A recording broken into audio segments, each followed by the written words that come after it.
오늘 본문의 비유는 씨 뿌리는 자 비유입니다. 아주 유명한 비유이죠.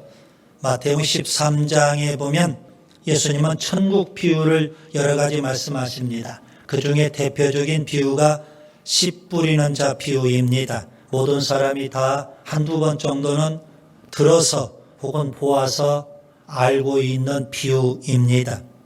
오늘 본문을 좀 더 깊이 관찰해 보면 크게 세 부분으로 구분되어 있음을 알 수가 있습니다. 첫 번째 부분은 본문 1절과 2절입니다. 씨 뿌리는 자 비유를 말씀하신 배경입니다. 많은 사람들이 갈릴리 바닷가에 몰려들었습니다. 그래서 예수님은 배를 띄우고 배에 앉아서 말씀을 가르치시고 그 많은 사람들은 갈릴리 바닷가 해변가에 앉아서 말씀을 듣고 있는 겁니다. 갈릴리 바다는요, 바다 쪽에서 육지 쪽으로 바람이 불어옵니다. 그래서 예수님은 배에 앉아서 말씀을 전하시고 그 바람을 이용해서 말씀이 퍼져나가고 바닷가에 앉은 청중들이 그 말씀을 듣고 있는 장면입니다. 하나님 나라 비밀에 대해서 비유로 예수님이 지금 말씀하시는데 그 대표적인 비유가 오늘 본문 씨 뿌리는 자 비유입니다. 3절부터 9절까지 두 번째 부분인데요. 씨 뿌리는 자 비유의 내용입니다. 예수님은 씨 뿌리는 자 비유를 말씀하시기 전에 먼저 말씀을 듣는 청중의 주의를 환기시키십니다. 본문 3절에 들으라 그렇게 말씀하시고요. 씨 뿌리는 자 비유를 다 말씀하신 다음 본문 9절에도 들을 귀 있는 자는 들으라 이렇게 말씀하십니다. 이런 모든 사람이 다 들을 귀가 있습니다. 귀 없는 사람이 어디에 있겠어요? 장애인 외에는 다 들을 귀가 있습니다. 그런데 중요한 것은요, 사모하는 마음으로 귀를 기울여 말씀을 듣느냐의 문제입니다. 왜 귀를 기울여 사모하는 마음으로 말씀을 들어야 할까요? 대부분 사람이요. 혹시 여기에 앉아있는 우리들 가운데서도 대부분 사람들은요, 이런 경향이 있습니다. 듣고 싶은 이야기만 듣는 경향이 있습니다.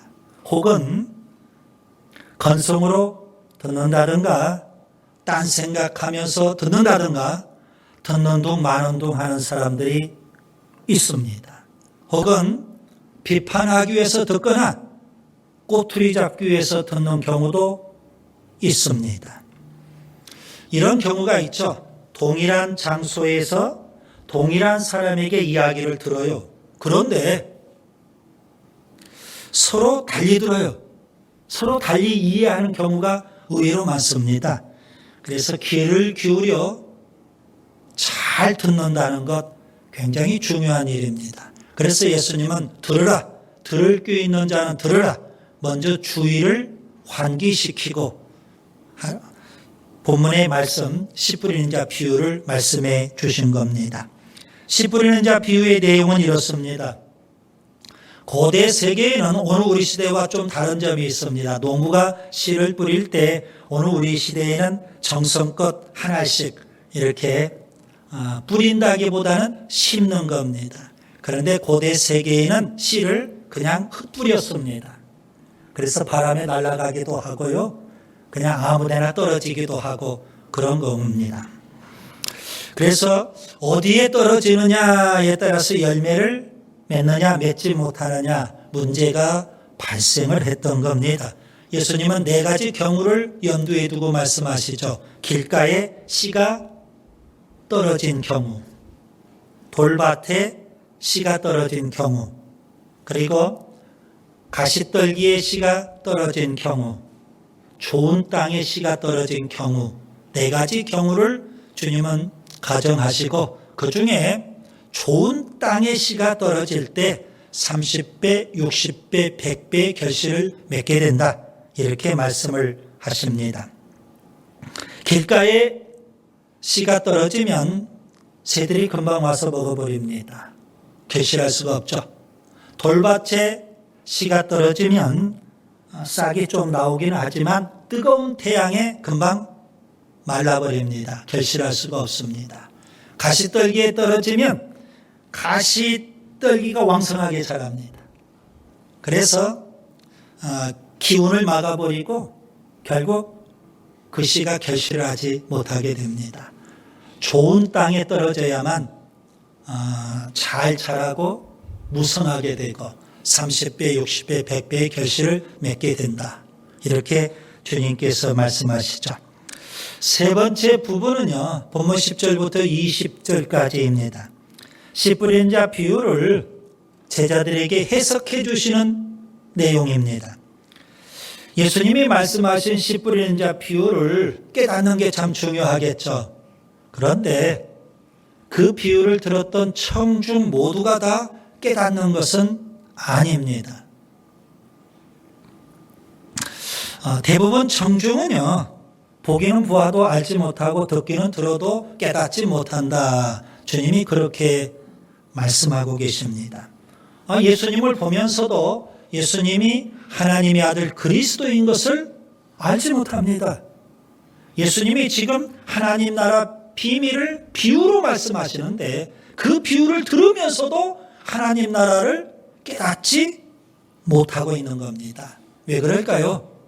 깨닫고자 하는 마음이 대부분 없기 때문에 그래요. 그런데 제자들은요, 깨닫고자 하는 마음이 있어요. 그래서 예수님에게 와서 질문을 던지는 겁니다. 그 말씀을 깨닫고 싶어서. 이 굉장히 중요한 부분이죠. 여러분, 우리가 성경을 읽어도 그냥 읽고 끝날 것이 아니라 깊이 깨닫고 싶어하는 마음이 있어야 되는 거 아니겠습니까? 시편 1편 2절에 보면 시편 저자는요, 날마다 주야로 말씀을 묵상한다 그랬어요. 마치 소가 되새김질을 하듯이 우리가 읽은 말씀, 주야로 읽은 말씀, 그걸 묵상해야 되는 겁니다. 왜요? 깨달으려고. 베드로전서 1장 10절에 보면 구약의 선지자들은요, 연구하고 부지런히 살핀다고 했습니다. 왜 그들은 연구하고 부지런히 살필까요? 말씀을 깨닫기를 원했어요. 사도행전 17장 11절에 보면 베레아 사람들은요, 간절한 마음으로 말씀을 받고 이것이 그러한가 하여 날마다 말씀을 상고한다 그랬어요. 왜요? 깨닫고 싶어서 그렇습니다. 그런 사람들에게 성령님이 주신 은혜가 있습니다. 그것을 조명이라고 하죠. 여러분, 이 마음이 미련하고 어리석고 어두워요. 그런 우리 마음에 성령님이 조명해 주십니다. 밝혀 주시는 겁니다. 여러분, 이 조명을 켜놓고 우리가 지금 예배를 드리고 있죠. 그와 같이 어두운 우리 마음을 성령님이 조명해 주시는 겁니다. 그래서 하나님 말씀을 깊이 깨닫도록 해 주시는 줄 믿습니다. 예수님은 제자들에게 씨 뿌리는 자 비유를 해석하시기 전에 먼저 씨 뿌리는 자 비유의 중요성을 언급하십니다. 본문 13절, 너희가 이 비유를 알지 못할진대 어떻게 모든 비유를 알겠느냐. 서두에도 말씀드린 대로 마태복음 13장에서 예수님은 천국 비유, 하나님 나라 비유를 여러 가지 말씀하셨어요. 씨 뿌리는 자 비유, 겨자씨 비유, 가라지 비유, 누룩 비유, 그리고 보물 비유, 진주 비유, 그물 비유, 이런 다양한 비유들을 예수님이 말씀해 주셨거든요. 그 모든 천국 비유 가운데 가장 중요한 비유가 씨 뿌리는 자 비유입니다. 씨 뿌리는 자 비유를 제대로 이해하려면 세 가지 측면을 여러분 꼭 염두에 두셔야 됩니다. 하나는 씨 뿌리는 자 측면, 그리고 두 번째는 씨 측면, 세 번째는 밭 측면이라고 보시면 됩니다. 씨를 뿌리는 자는 전도자 혹은 설교자이겠고요. 씨는 복음 혹은 하나님의 말씀, 밭은 그 복음을 듣는, 그 하나님의 말씀을 듣는 청중, 이렇게 적용할 수 있습니다. 예수님은 이 씨 뿌리는 자 비유를 말씀하실 때 어디에 강조점을 두고 말씀하실까요? 씨 뿌리는 자일까요? 씨일까요? 밭일까요? 전통적으로 기독교 안에서는요, 예수님이 말씀하신 이 비유를 씨 뿌리는 자 비유 이렇게 제목을 붙여서 표현합니다. 그러다 보니까 우리가 씨 뿌리는 자에게 강조점을 두고 본문을 해석하려는 경향이 의외로 많습니다. 그런데 본문을 자세히 우리가 관찰해 보면 씨 뿌리는 자나 씨나 거기에 강조점을 두시기보다는 예수님은 밭에 훨씬 더 강조점을 두고 말씀하셨다는 것을 알 수 있습니다. 그렇기 때문에 씨 뿌리는 자에게 강조점을 두었다면 누가 씨를 뿌리느냐, 그 부분을 우리가 살펴보면 되겠죠. 씨에 강조점을 두었다면 어떤 씨를 뿌리느냐, 거기에 우리가 초점을 맞추면 될 겁니다. 그런데 밭에 강조점을 두고 있기 때문에 어떠한 밭에 씨가 뿌려져야만 결실하느냐, 이게 중요한 겁니다. 씨를 뿌린다는데, 자, 전도자나 설교자가 열심히 하나님 말씀 복음을 뿌린다는데 있는 것이 아니라 뿌려진 그 씨가 어떤 밭에서 30배, 60배, 100배의 결실을 맺느냐, 이게 중요하다는 사실입니다. 그래서 오늘 본문의 비유를 말씀하시면서 예수님은 전도자나 설교자의 문제 혹은 말씀, 씨죠, 말씀의 문제보다도 결실을 맺어야 될 청중의 문제로 보시고 오늘 본문을 다루고 계시는 겁니다. 여러분, 하나님 말씀을 들었다면 반드시 결실해야 됩니다. 열매를 맺어야 되는 겁니다. 하나님 말씀은 살아있기 때문에 그렇습니다. 히브리서 4장 12절, 하나님의 말씀은 살아있고 활력이 있어 좌우의 날선 어떤 검보다도 예리하여 혼과 영과 및 관절과 골수를 찔러 쪼개기까지 하며 또 마음의 생각과 뜻을 판단하나니. 여러분, 하나님 말씀은 살아있어요. 그렇기 때문에 하나님 말씀을 우리가 들었다면 반드시 열매를 맺고 결실해야 되는 겁니다. 사도행전에 보면 아주 대조적인 상황이 기록되어 있습니다. 사도행전 2장, 성령 충만했던 베드로가 3,000명의 청중 앞에서 복음, 하나님 말씀을 전합니다. 그때 이 3,000명의 청중들이 다 한결같이 마음이 찔려요. 그리고 우리가 어찌할꼬 탄식하면서 하나님 앞에 회개합니다.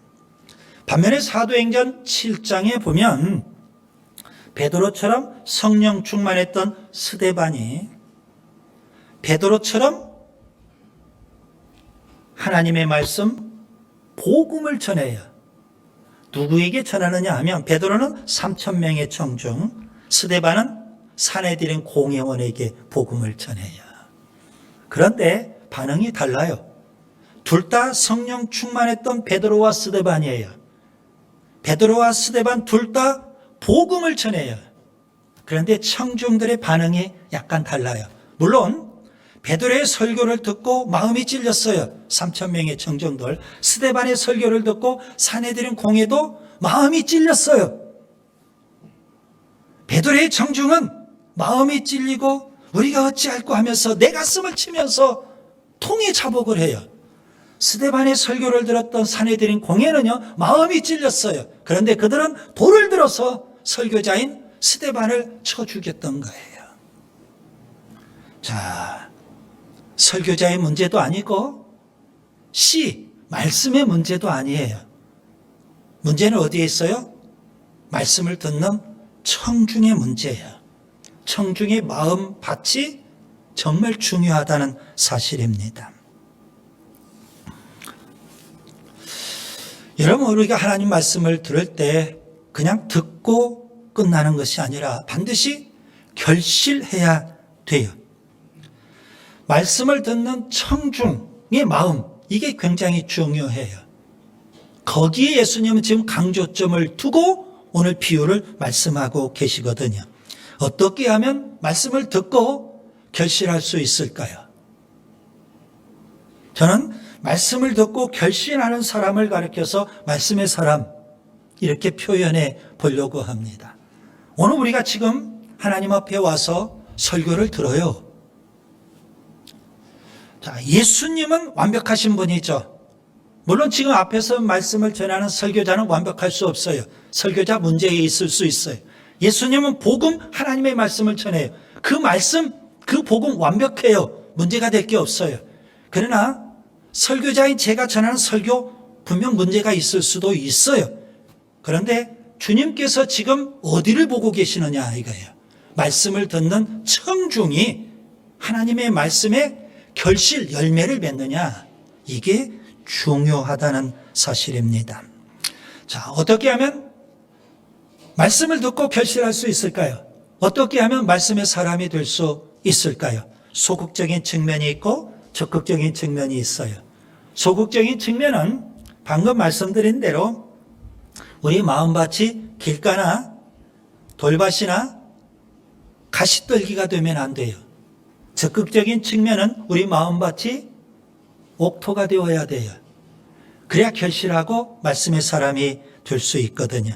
사모하는 마음, 깨닫고자 하는 마음을 가져야 되겠죠. 귀를 기울여 주의 깊게 말씀을 들어야 되겠죠. 깨달은 그 말씀대로 순종하며 살아야 되겠죠. 그래야만 결실을 맺고 말씀의 사람이 되는 줄 믿습니다.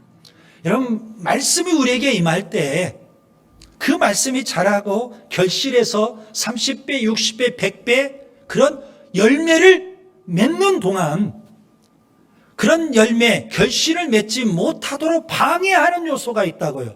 그걸 잘 극복해야만 열매를 맺고 결실할 수 있는 거예요.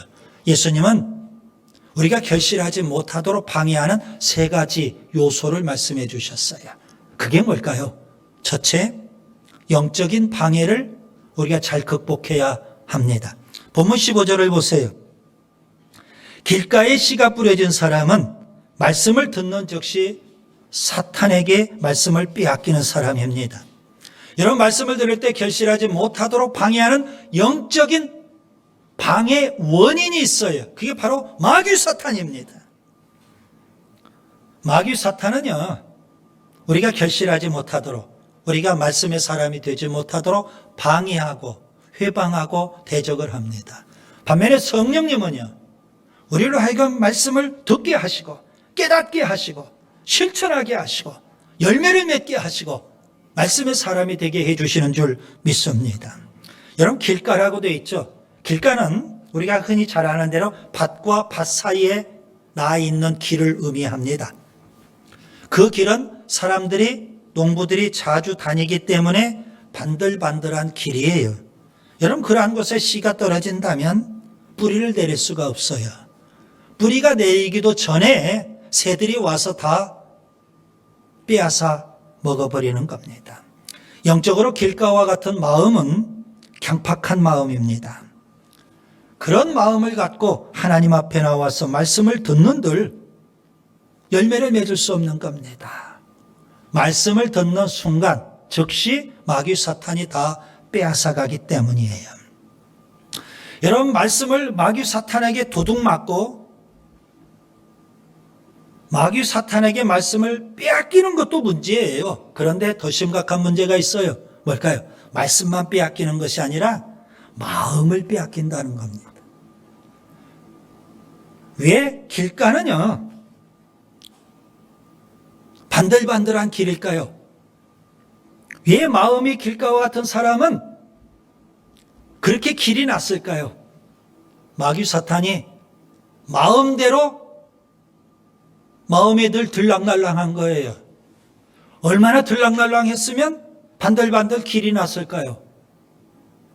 마귀가 원하면 언제든지 내 마음에 들어와요. 그래서 내가 들은 하나님의 말씀 다 빼앗아가 버린다고요.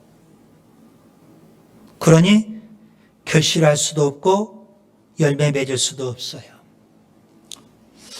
여러분, 말씀을 도둑맞지 않기를 바랍니다. 심지어 우리의 마음도 마귀에게 빼앗기지 않기를 바랍니다. 마귀를 향해서 우리 마음이 길이 나 있으면 안 돼요. 시편의 표현대로 성전을 향해서, 천국을 향해서 시온의 대로가 열려야 되는 줄 믿습니다. 자, 그래서 우리가 조심해야 될 영적인 방해 요소가 있어요. 마귀 사탄. 그걸 잘 극복하고 말씀의 결실을 맺어야 말씀의 사람이 되는 줄 믿습니다. 두 번째, 외적인 방해를 극복해야 합니다. 본문 16절과 17절을 보세요. 돌밭에 씨가 뿌려진 사람은 말씀을 기쁨으로 받지만 뿌리가 없기 때문에 환난이나 박해가 찾아오면 즉시 넘어지는 사람입니다. 여러분, 말씀을 듣고 결실하지 못하도록 방해하는 외적인 방해 원인이 있어요. 그것은 바로 환난과 박해예요. 여러분, 여기 돌밭은 강원도 지역이나 제주도 지역 돌멩이나 자갈이 많이 섞여 있는 그런 밭을 의미하는 게 아닙니다. 이스라엘 지역에 아주 흔한 밭인데요. 석회암 안반이 있어요. 그러니까 그 위에 얇게 흙이 덮여 있는 거예요. 그런 곳에 씨가 뿌려지면 처음에 뿌리가 살짝 내리기는 해요. 그런데 뜨거운 태양열에 다 말라버려요. 그런 밭을 말씀하고 있는 거예요. 자, 영적으로 돌밭과 같은 마음은 천박한 마음이라고 그렇게 표현해 봅니다. 처음에 말씀을 듣고 굉장히 기뻐해요. 그런데 환난과 박해가 오면 금방 시험에 들고 실족해 버리는 겁니다. 그런 사람은 처음부터 예수님을 위해서 십자가 지겠다, 그런 생각이 전혀도 없어요. 교회를 위해서, 하나님의 나라를 위해서 내가 희생하겠다, 그런 생각이 전혀 없어요. 사명을 위해서, 복음을 위해서 내가 헌신하겠다, 그런 마음이 전혀 없어요.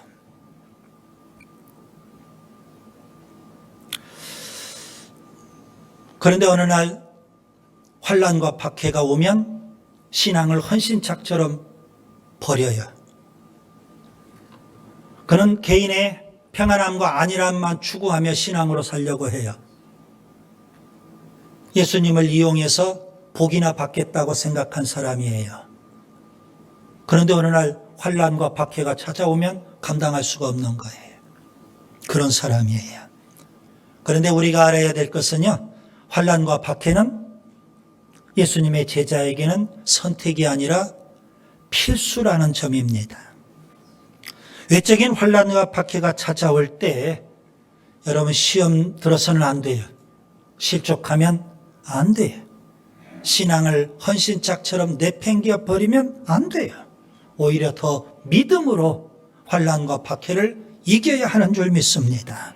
그래야만 말씀을 듣고 열매를 맺어서 말씀의 사람이 될 수 있는 거예요. 셋째, 내적인 방해를 극복해야 합니다. 본문 18절 19절을 보세요.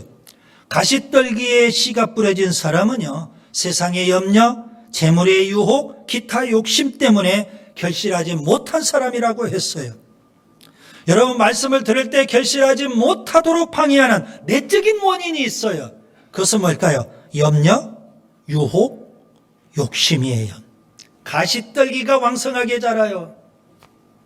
그래서 씨앗이 싹이 나지만 그 가시의 기운 때문에 막혀버려요. 자양분을, 수분을 다 빼앗겨요. 영양실조에 걸리고 허약하게 되고 결실하지 못하게 돼요. 말씀의 사람이 될 수 없는 거예요. 영적으로 가시떨기와 같은 마음을 갖고 있는 사람을 저는 불결한 마음의 사람이라고 표현해 봐요. 그런 마음을 갖고 말씀을 들으면은요, 마음이 자꾸 혼란스러워져요. 불편해요. 복잡해져요. 왜요? 마음속에 염려, 유혹, 욕심이 자리하고 있기 때문에 그래요. 예수님은 세상 일에 대한 염려, 물질에 대한 유혹, 명예와 권세와 쾌락과 향락에 대한 욕심, 이것을 가리켜서 가시로 표현하고 계셔요. 우리 마음을 찌르는 가시예요. 그러니 이 가시 때문에 얼마나 마음이 아플까요? 아프기만 해요? 상처가 돼요. 병이 돼요. 암세포가 되는 거예요. 야고보서 4장 8절 두 마음을 품은 자들아 마음을 성결하게 하라 그랬어요. 성결한 마음은 불결한 마음이 아니죠. 깨끗해요. 혼란스럽지 않아요. 마음이 복잡하지도 않아요. 단순해요. 건강한 마음이에요. 우리 마음 속에 염려, 유혹, 욕심 이거 내려놔야 돼요. 그거 극복 못하면 말씀을 들어도 오히려 내 안에 있는 말씀의 결실을 맺지 못하도록 방해하는 내적인 원인, 염려, 욕심, 유혹 이러한 것이 가시가 되어서 결실을 맺지 못하게 돼요. 그걸 잘 극복해야만 말씀을 듣고 결실해서 말씀의 사람이 되는 줄 믿습니다. 이제 말씀을 정리합니다. 예수님은 하나님 나라 비유를 비유로 말씀하십니다. 많은 비유 가운데 씨 뿌리는 자 비유가 가장 중요한 비유입니다. 어떻게 하면 좋은 땅에 뿌려진 씨처럼 말씀을 듣고 결실할 수 있을까요? 말씀의 사람이 될 수 있을까요? 소극적으로는 길가, 돌밭, 가시떨기 잘 극복해야 돼요. 적극적으로는요. 깨닫고자 하는 마음, 사모하는 마음을 가져야 돼요. 귀를 기울여서 주의 깊게 말씀을 들어야 돼요.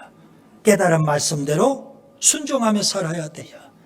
그래야만 30배, 60배, 100배의 결실을 맺고 말씀의 사람이 되는 줄 믿습니다. 여러분, 우리로 하여금 말씀의 사람이 되지 못하도록 말씀을 듣지만 결실하지 못하도록 방해하는 세 가지 요소를 여러분이 꼭 기억하셔야 돼요. 영적인 방해가 있어요. 마귀 사탄이 빼앗아갑니다. 외적인 방해가 있어요. 환난과 박해가 있습니다. 내적인 방해 요소가 있어요. 유혹과 염려와 욕심이에요.